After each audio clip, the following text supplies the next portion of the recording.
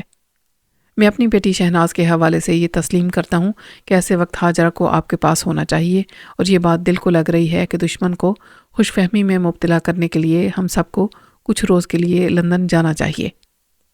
او خدایا، تم زندگی میں پہلی بار ایک باپ کی حیثیت سے دوسرے باپ کے درد کو محسوس کر رہے ہو۔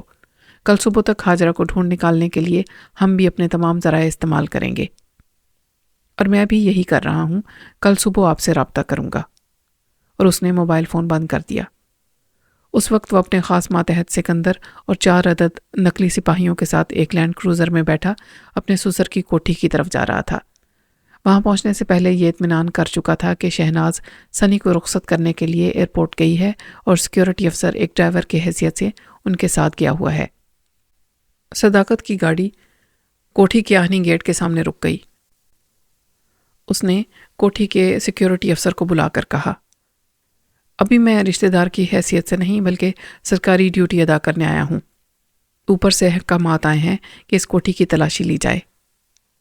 اسسٹنٹ سیکیورٹی افسر نے کہا، سر آپ یوں اچانک تلاشی لینا چاہیں گے تو ہمارے لیے مسئلہ پیدا ہو جائے گا۔